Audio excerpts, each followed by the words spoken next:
قرآن حکیم نے بھی سورہ آل عمران کے آخری رکوع میں ذکر کو سب سے پہلے اور سب سے اہم عامل کی حیثیت سے شمار کیا ہے۔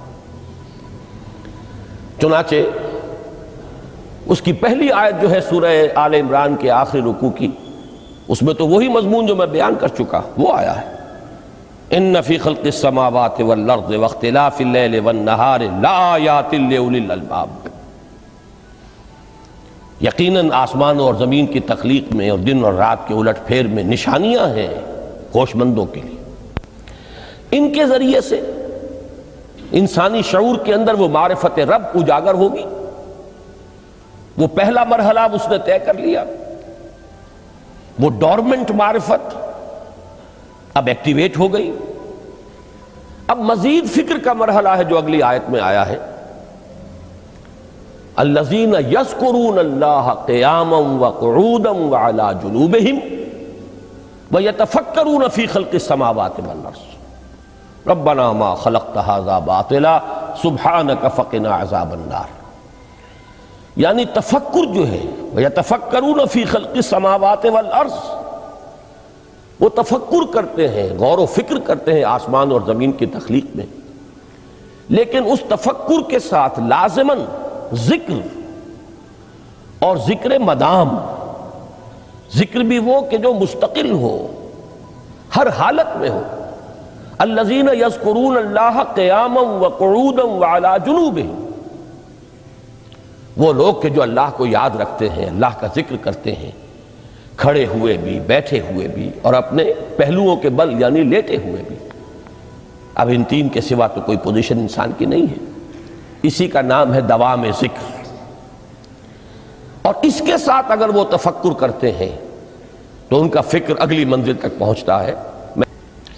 تو پہلی شے تھی فکر انسانی کی صحیح رخ پر مزید پیش قدمی اور پیش رفت، اور اس کے لیے لازم ہے ذکر و فکر کا امتزاج۔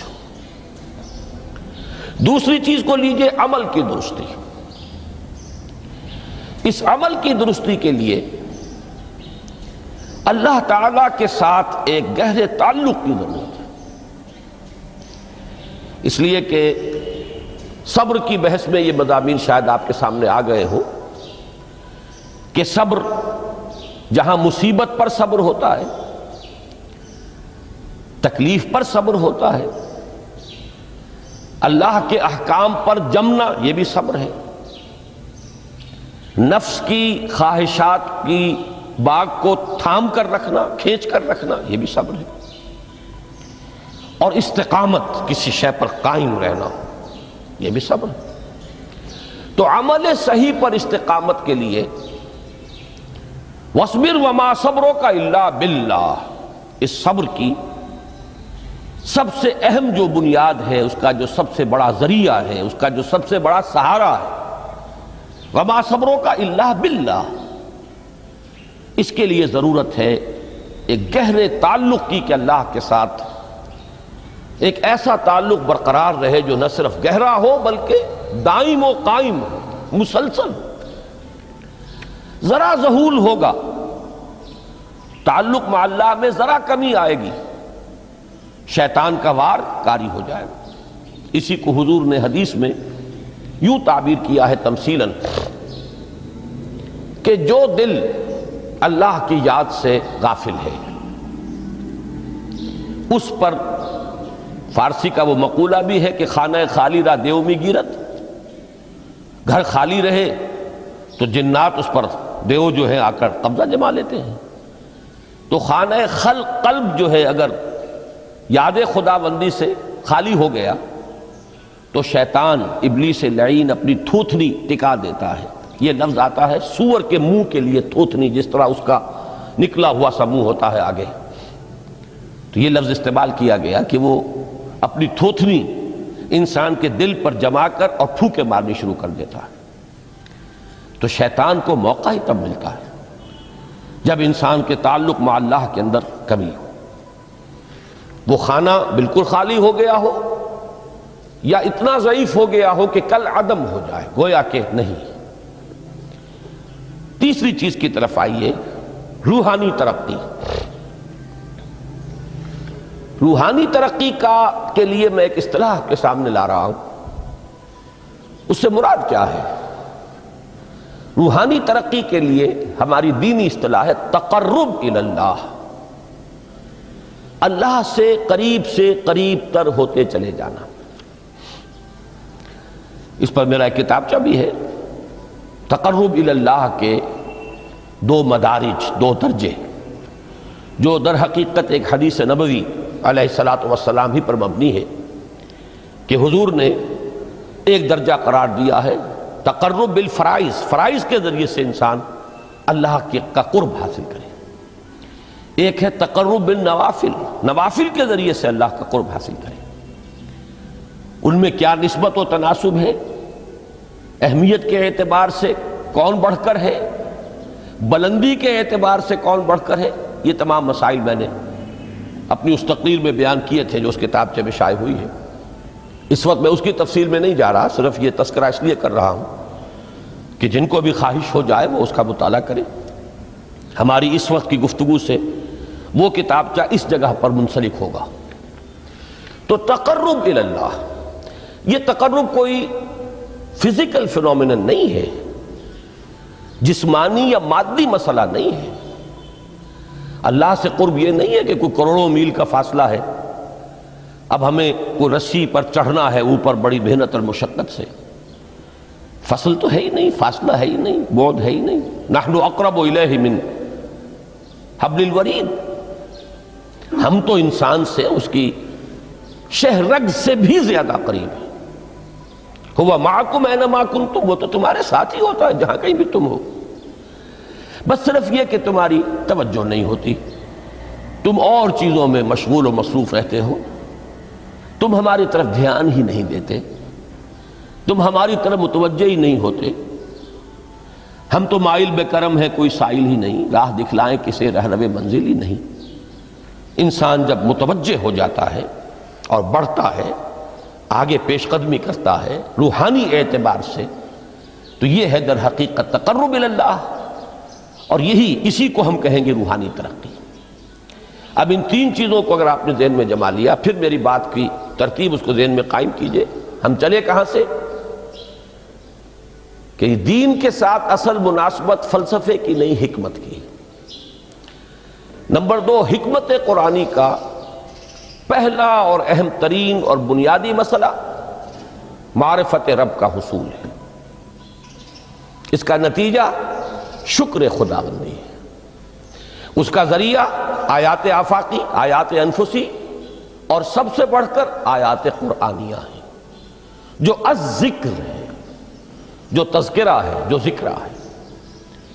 لیکن اس پہلے مرحلے کو اگر کوئی انسان بفضل ہی تعالی، اللہ کے فضل و کرم سے طے کر لے، اب اس کے سامنے 3 مسئلے، فکر کی مزید پیش رفت، مزید پیش قدمی صحیح رخ پر،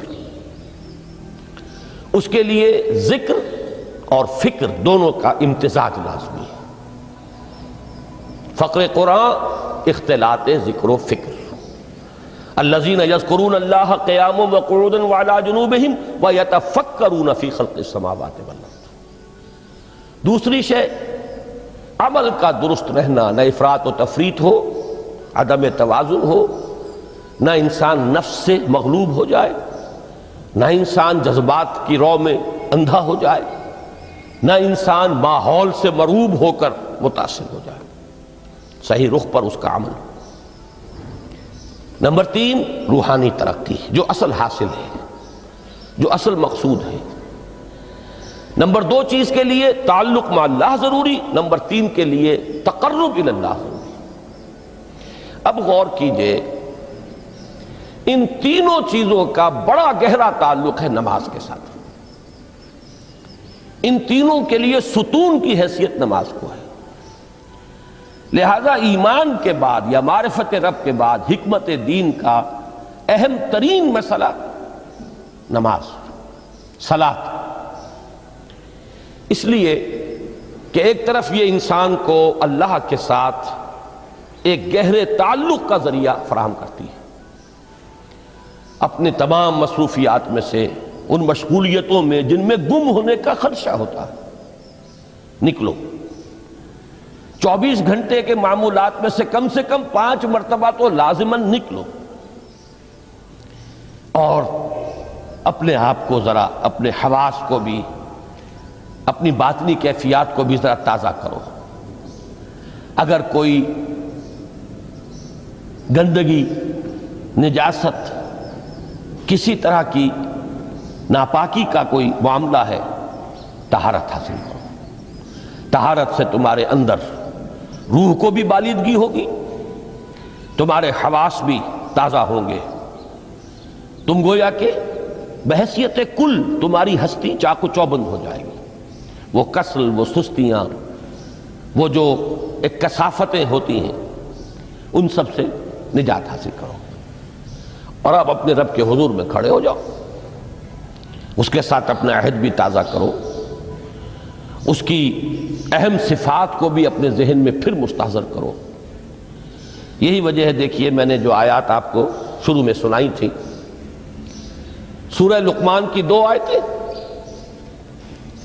پہلی آیت میں اس کا ترجمہ کر چکا، دوسری آیت وَلَقَدْ وَإِذْ قَالَ لُقْمَانُ لِابْنِهِ وَهُوَ يَعِظُهُ يَا بُنَيَّ لَا تُشْرِكْ بِاللَّهِ إِنَّ الشِّرْكَ لَظُلْمٌ عَظِيمٌ۔ اس کے بعد درمیان میں کچھ مضمون آ کر پھر وہ آیہ مبارکہ آئی، یا بنی اقیم الصلاۃ وامر بالمعروف وانہ عن المنکر واصبر علی ما اصابک۔ گویا کہ اہم ترین چیز، بنیادی ترین چیز، اللہ کو محض پہچان لینا کافی نہیں ہے، یاد رکھنا ضروری ہے۔ اللہ یاد رہے گا تو فکر صحیح آگے بڑھے گا، اللہ یاد رہے گا اور اس کے ساتھ ایک گہرا تعلق جو ہے برقرار رہے گا تو عمل درست رہے گا۔ بالکل یہی بات سورہ طٰہٰ میں جو پہلی وحی حضرت موسیٰ علیہ السلام پر ہوئی، اور پہلا مخاطبہ ہے، چونکہ حضرت موسیٰ کو یہ انبیاء کرام کے مقدس گروہ میں ایک امتیازی حیثیت حاصل ہے کہ ان سے براہ راست گفتگو ہوئی ہے، اگرچہ صرف ایک پردہ تھا، اوٹ من ورائے حجاب گفتگو ہوئی ہے، لیکن یہ کہ کوئی فرشتے کا درمیانی جو ہے وہ لنک نہیں تھا، براہ راست اللہ تعالیٰ نے حضرت موسیٰ علیہ السلام سے کلام فرمایا۔ کلم اللہ موسیٰ تکلیما، موسیٰ سے تو اللہ نے کلام فرمایا جیسے کہ کلام کیا جاتا ہے۔ تو پہلا مخاطبہ ہے، یہ پہلا مکالمہ ہے، پہلی وحی کہیے، اسی میں یہ الفاظ بھی موجود ہیں، اننی انا اللہ لا الہ الا انا فاعبدنی واقم الصلاۃ لذکری۔ یہ گویا کہ حکمت قرآنی کا ایک بہت بڑا خزانہ ہے یہ آیت مبارکہ، کہ خود حضرت موسیٰ علیہ السلام کو جو ہدایت دی جا رہی ہے، میں ہوں، میں اللہ، اننی انا اللہ لا الہ الا انا، میرے سوا کوئی معبود نہیں، فاعبدنی، بس میری بندگی، میری عبادت، میری پرستش، میری محبت، اس کو اختیار کرو۔ وَأَقِمِ الصَّلَاةَ لِذِكْرِي، اور نماز کو قائم رکھو میری یاد کے لیے۔ بلکہ اسی سلسلہ کلام میں آگے چل کر سورہ طٰہٰ میں آتا ہے، کافی گفت و شنید کے بعد جب حضرت موسیٰ نے کچھ معذرت بھی کی، کچھ دعائیں بھی کی، اللہ نے ایک دعا قبول بھی کی کہ ان کے بھائی کو بھی شریک کر دیا، حضرت ہارون کو بھی۔ اس کے بعد پھر جب فرمایا کہ اب جاؤ فرعون کی طرف، تو اس میں فرمایا وَلَا تَنِيَا فِي ذِكْرِي، اور دیکھنا یہ جو عظیم مشن تمہارے کندھے پر آ گیا ہے، بڑا بھاری اور کٹھن ایک فرض ہے جو تم پر عائد ہو گیا ہے، اس کے لیے سب سے بڑی تمہارے پاس جو قوت کا ذریعہ ہے وہ نماز ہے۔ اقیم فلا تنیا عن ذکری، میری یاد میں کبھی غفلت نہ کرنا، اس میں کبھی کوئی کمی نہ آنے دینا۔ جیسا کہ میں نے عرض کیا تھا کہ جیسے ہی وہ تعلق جو ہے کمزور پڑتا ہے یا منقطع ہو جائے معاذ اللہ، تو پھر انسان گویا کہ شیطان کے لیے ایک لقمہ تر بن جاتا ہے۔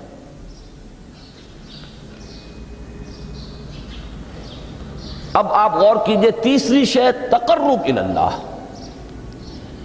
اس کے حوالے سے بھی جو فرائض اور نوافل کی بات ہے اس کو اس وقت ذہن سے نکال کر یہ سمجھیے کہ اس میں نماز کا کیا مقام ہے، اس لیے کہ نماز فرض بھی ہے، نماز نفل بھی ہے، وہ تو ان دونوں میں شریک ہو جائے گی۔ اب اس کو لفظ صلاۃ کے حوالے سے آپ ان دونوں چیزوں کو سمجھیے۔ صاد لام واو یا یہ چونکہ حروف علت ایک دوسرے سے بدلتے رہتے ہیں، یہ جو مادہ ہے اس کی جو خالص لغوی اصل ہے، جو خالص عربی زبان میں اس کا بنیادی مفہوم ہے، وہ آگ جلانا یا آگ تاپنا یا آگ سینکنا، حرارت حاصل کرنا۔ لہذا بار بار آتا ہے جہنم کے ذکر میں، اسلوہا، اب جلو اس میں، تاپو اس کو، یہ سینکے گی تمہیں۔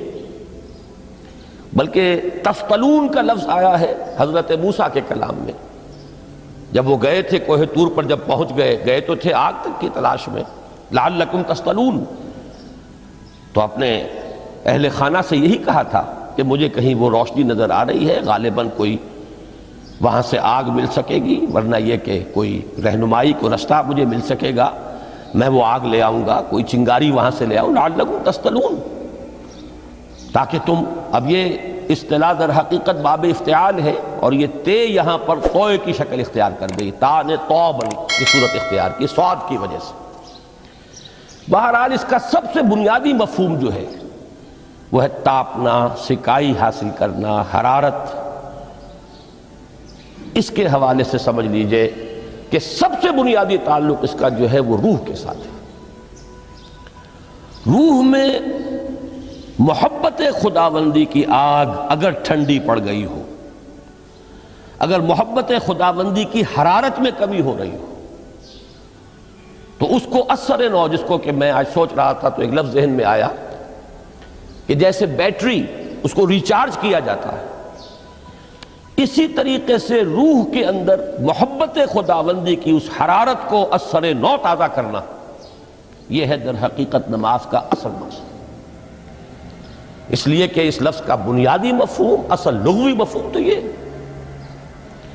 اگرچہ اس کا سب سے زیادہ کثرت سے جو استعمال ہوتا ہے، اور لفظ صلاۃ جس سے در حقیقت جس تصور پر مبنی ہے وہ ہے اقدام، کسی کی طرف متوجہ ہونا اور پھر دعا۔ صلاۃ کا سب سے قریبی مفہوم لفظی جب بیان کیا جائے گا، اس سے مراد، اس کے معنی، تو دعا اس میں اہم ترین ہے۔ کسی کی طرف توجہ کرنا، مناجات کرنا، گفتگو کرنا، مخاطبہ، مکالمہ، دعا، یہ در حقیقت صلاۃ کا سب سے بڑا اصطلاحی مفہوم ہے۔ لیکن جو اس کا مادہ ہے، صاد لام واو یا صاد لام یا، اس کا اصل مفہوم جو ہے وہ تاپنا، حرارت حاصل کرنا۔ تو ان دونوں کے حوالے سے عرض کر رہا ہوں، وہ تاپنا اور حرارت حاصل کرنا وہ ہے روح کے اعتبار سے۔ وہ جو کہا اقبال نے کہ بجھی عشق کی آگ اندھیر ہے، مسلمان نہیں راہ کا ڈھیر۔ یہ عشق کی آگ جب بجھ جاتی ہے، در حقیقت یہی تو انسان کی روحانی موت ہے۔ جب یہ نہ رہے تو چاہے منطق میں بہت انسان ماہر ہو، مجھے اقبال کا ایک شعر یاد آیا ہے، تقابل کرتے ہوئے ایک انسان محکوم اور ایک انسان حر، آزاد انسان، ان کی نفسیات میں جو بنیادی فرق علامہ اقبال نے مختلف مواقع پر بیان کیے ہیں۔ محکوم ہے بیگانہ اخلاص و مروت، ہر چند کے منطق کی دلیلوں میں ہے چالاک۔ تو منطق کی دلیلوں میں انسان چالاک ہو جائے اور وہ لغت ہائے حجازی کا وہ ایک خزانہ بن جائے، اسے تمام الفاظ کے معنی یاد ہو، وہ بڑے مسائل فقہ کے اسے ازبر ہو، جزیات، بے انتہا جزیات جو ہیں وہ مستحضر ہو، فلسفے کے بڑے بڑے مسئلے اس نے حل کر لیے ہوں، لیکن اگر روح میں وہ اللہ کی محبت کی آگ نہیں ہے، وہ تپش نہیں، بجھی عشق کی آگ اندھیر ہے، مسلمان نہیں راہ کا ڈھیر۔ اسی کے حوالے سے آج مجھے یاد آیا تھا کہ وہ جو بڑی سادہ سی ایک نظم ہے، اللہ تعالیٰ سے دعا، یا رب دل مسلم کو وہ زندہ تمنا دے، اس میں بھی جو الفاظ آئے ہیں جو روح کو گرما دے اور قلب کو تڑپا دے، یہ ہے اصل جو مقصود ہے نماز کا۔ اور یہی وہ چیز ہے جیسا کہ میں نے عرض کیا تھا کہ نگاہوں سے اوجھل، یہ پہلو سامنے ہے ہی نہیں، دوسرا پہلو سامنے ہے اور وہ بھی میرے نزدیک بہت اہم ہے، بہت بنیادی ہے، اس میں کوئی شک نہیں، لیکن یہ ہے بلند ترین منزل کہ تقرب الی اللہ، اس کے لیے در حقیقت یہ کس لیے درکار ہے؟ روح کے اندر عشق کی حرارت اور گرمی تازہ ہو جائے۔ بسا اوقات یہ اندر دب جاتی ہے، جیسے انگارہ ہوتا ہے آگ کا، اس کے اوپر خاک اور راکھ آ جاتی ہے، اندر کچھ ہوتی ہے، آگ دبی ہوئی سمجھ، آگ بجھی ہوئی نہ جان، اس دبی ہوئی آگ کو پھر ایک شعلہ بنانا، پھر اس کے اندر ایک حیات تازہ پیدا کرنا، یہ ہے نماز کا اہم ترین اور بلند ترین مقصد۔ لیکن اس کے ساتھ ہی اس نماز میں ذکر ہونا، اس کا یہ ذکر ہے، اور ذکر کی جب میں فہرست بیان کیا کرتا ہوں بہت سے حضرات کے سامنے ہوگا کہ ذکر کا در حقیقت مفہوم ہے استحضار اللہ فی القلب۔ ہمارے ہاں غلطی سے جو ذرائع ذکر ہیں انہیں ذکر قرار دے دیا گیا ہے۔ نماز ذکر نہیں ہے، نماز ذکر کا ذریعہ ہے۔ اقیم الصلاۃ لذکری، نماز قائم کرو میرے ذکر کے لیے۔ یہ اللہ اللہ کہنا یا ادعیہ معصورہ جو حضور صلی اللہ علیہ وسلم کی مسنون دعائیں ہیں، انہیں اپنے تمام معمولات دنیاوی کے ساتھ ساتھ ان دعاؤں کو بھی انسان پڑھتا رہے، اللہ سے دعا کرتا رہے، یہ تمام ذرائع ذکر ہیں۔ سبحان اللہ سبحان اللہ الحمدللہ الحمدللہ، اس کا آپ ورد کیجئے، یہ بھی ذریعہ ذکر ہے۔ حقیقت میں ذکر ہے استحضار اللہ فی القلب، اللہ کو دل میں لے آنا، اللہ کو دل میں حاضر کر لینا، اصل میں تو ترجمہ ہوگا، لیکن حاضر جاننا، یہ کیفیت جو ہے انسان کو حاصل ہو جائے۔ اب اس کے حوالے سے ذرا بات سمجھیے کہ ایک تو میں عرض کر چکا ہوں مجسم ذکر تو قرآن ہے، لہذا ذکر کی فہرست جب آپ کریں گے ذرائع ذکر تو ان میں سب سے پہلے قرآن آئے گا، اس لیے کہ وہ ہماری حکمت کے پہلے مسئلے کو حل کر رہا ہے، بنیادی مسئلہ، اہم ترین مسئلہ۔ دوسرے نمبر پر ذکر جو ہے، اب اس کے لیے کچھ اصطلاحات جو میرے مختلف دروس میں شاید آپ کے سامنے بعد میں آئیں یا پہلی آ چکی ہوں، ان کے حوالے سے میری بات سمجھیے۔ ایک ذکر غیابی ہے، تھرڈ پرسن میں، صیغہ غائب میں اللہ کی یاد کرنا، اللہ اکبر اللہ اکبر اللہ اکبر۔ ابھی اللہ اکبر جو ہے یہ جملہ اسمیہ خبریہ ہے، ایک حقیقت کی تکرار آپ کر رہے ہیں، اللہ سب سے بڑا ہے، اللہ سب سے بڑا ہے، سبحان اللہ سبحان اللہ سبحان اللہ۔ یہ در حقیقت ذکر غیابی ہے کہ آپ اس میں مخاطب نہیں ہیں اللہ سے، ایک ذکر خطابی کہیں یا ذکر حضوری کہیں، جس میں مکالمہ ہوتا ہے، جس میں گفتگو ہوتی ہے۔ تو نماز در حقیقت ذکر حضوری اور ذکر خطابی کی بلند ترین شکل ہے۔ اس لیے میں نے عرض کیا تھا کہ نماز کے لفظ یا صلاۃ کے لفظ، یہ اصطلاحی معنی جو اکثر و بیشتر کیے جاتے ہیں وہ ہے دعا، اور دعا میں ہوتا کیا ہے؟ مکالمہ ہے، مخاطب، اے اللہ، اے میرے رب، اے پروردگار۔ پھر یہ کہ اس میں اقدام اور کسی کی طرف متوجہ ہونا، یہی وجہ ہے کہ افتتاح صلاۃ، نماز کو شروع کرنے کے لیے ایک تو وہ الفاظ جو قرآن مجید میں آئے ہیں، انی وجہت وجہی للذی فطر السماوات والارض حنیفا وما انا من المشرکین، یہ ہے توجہ کا ارتکاز، بشرطے کہ یہ صرف الفاظ ہی نہ نکل رہے ہوں، واقعتاً یہ تعبیر ہو اس وقت کی انسان کی نفسیاتی کیفیت کی، کہ شعوری طور پر وہ فیصلہ کرتا ہے کہ اب میں منقطع ہو رہا ہوں، ہر چہار طرف سے اپنی توجہ کو ہٹا کر، ہر مسئلے سے اپنے آپ کو خالی و ذہن کر کے یعنی ظاہری اور باطنی دونوں اعتبار سے میں اپنی توجہ کا ارتکاز کر رہا ہوں اس ذات کی طرف جس نے آسمانوں اور زمین کو پیدا کیا، اور بالکل یکسو ہو کر رہا ہوں۔ انی وجہت وجہی للذی فطر السماوات والارض حنیفا وما انا من المشرکین۔ اور دوسری وہ جو دعا جس سے ہم افتتاح کرتے ہیں اپنی نماز کا، دیکھیں اس میں خطاب کا کس قدر اہتمام، وہاں سبحان اللہ نہیں ہے، سبحانک اللہم، پاک ہے تو اے رب ہمارے، وبحمدک وتبارک اسمک وتعالی جدک۔ اب آپ غور کر رہے ہیں، یہ ہے تخاطب، براہ راست مخاطب ہونا ہو رہی ہے۔ تو سب سے پہلی بات تو یہ ہوئی کہ ذکر کی ایک شکل ہے ذکر غیابی، دوسری ذکر حضوری، اور ذکر حضوری یا ذکر خطابی کی بلند ترین منزل، بلند ترین اس کا ذریعہ نماز۔ اس کو ایک پہلو سے اور سمجھ لیجئے، سورہ فاتحہ جب پھر ہم پڑھتے ہیں جسے الصلاۃ کہا گیا ہے، جو لب لباب ہے، خلاصہ ہے، اس میں پھر تدریجاً غیاب سے حضور کی طرف پیش قدمی ہوتی ہے۔ الحمدللہ رب العالمین الرحمن الرحیم مالک یوم الدین، یہ ذکر غیابی ہے، اس میں ابھی خطاب نہیں آیا، یہ وہی جملہ اسمیہ ہے۔ کل تعریف اس اللہ کے لیے ہے جو تمام جہانوں کا پروردگار ہے، مالک ہے، جو رحمان ہے، رحیم ہے، جزا و سزا کے دن کا مختار و مالک ہے۔ اب یہ غیاب سے حضور کی طرف، ایاک نعبد و ایاک نستعین اہدنا الصراط المستقیم، یہ ہے وہ۔ اب پہلے ایک معاہدہ ہے، ایک اقرار ہے، اعتراف ہے، وعدہ ہے، اور پھر دعا ہے، استدعا ہے کہ حضور نے فرمایا، یقول اللہ تعالی، اللہ یہ فرماتا ہے، اسی لیے اس کو حدیث قدسی کہیں گے۔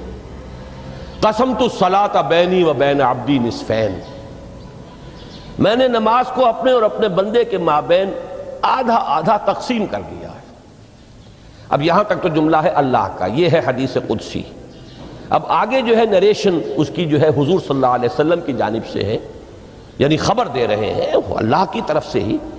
ویسے تو تمام احادیث ہی گویا کہ ہم سمجھتے ہیں انسپائرڈ تو اللہ کی طرف سے ہی ہے، لیکن یہ کہ جہاں صراحت ہو کہ اللہ کہتا ہے وہ حدیث قدسی ہے۔ تو یقول اللہ تعالی قسمت الصلاۃ بینی و بین عبدی نصفین، یہاں تک تو حدیث قدسی ہے۔ اب دوسری عام حدیث ہے، اذا قال العبد الحمد للہ رب العالمین یقول اللہ تعالی حمدنی عبدی، جب بندہ کہتا ہے الحمدللہ رب العالمین، پروردگار کہتا ہے میرے بندے نے میری حمد کی۔ جب بندہ کہتا ہے الرحمن الرحیم، پروردگار فرماتا ہے اثنا علی عبدی، میرے بندے نے میری ثنا کی، بڑی تعریف کی۔ جب بندہ کہتا ہے مالک یوم الدین، اللہ فرماتا ہے مجدنی عبدی، میرے بندے نے میری بڑی بزرگی بیان کی ہے، تمجید کی ہے۔ پھر جب بندہ کہتا ہے ایاک نعبد و ایاک نستعین، اللہ فرماتا ہے ھذا ما بینی و بین عبدی ولعبدی ما سأل، یہ ہے میرے اور میرے بندے کے درمیان۔ یہ تو معاہدہ ہے نا، معاہدے میں تو دو فریق جکڑے جاتے ہیں، بند جاتے ہیں، یہ میرے اور میرے بندے کے درمیان ہے، اور میرے بندے نے جو طلب کیا میں نے دیا، اس لیے کہ اس میں طلب بھی تو ہے، ایاک نستعین، تیری مدد چاہتے ہیں، یہ طلب ہے۔ اسی کی شرح ہے جو اب آخری 3 آیتیں ہیں، پروردگار ہم تیری مدد چاہتے ہیں، پروردگار ہم تیری ہی بندگی کرتے ہیں اور کریں گے، اور تیری ہی مدد چاہتے ہیں، چاہیں گے۔ اگر حال میں اس کا ترجمہ کریں گے زمانہ حال کے اعتبار سے، اس لیے کہ فعل مضارع میں تو دونوں موجود ہیں، شامل ہیں، تو یہ ایک اعتراف ہے، اظہار حال ہے۔ اللہ کرے کہ وہ واقعتاً صحیح اظہار حال ہو، ہم واقعی اللہ کی بندگی کرتے ہوئے یہ کہیں کہ ایاک نعبد، ورنہ اگر ہماری اصل صورتحال سے وہ مطابقت نہ رکھتا ہو تو پھر تو ایک طرح کا جھوٹ ہو جائے گا، غلط بیانی ہو جائے گی۔ ایاک نعبد، تیری ہی بندگی کرتے ہیں، اور مستقبل میں کیجئے، کریں گے، یہ ہے عہد، تیری ہی مدد چاہتے ہیں، تجھی سے مدد طلب کرتے ہیں، تجھی سے مدد چاہتے رہیں گے۔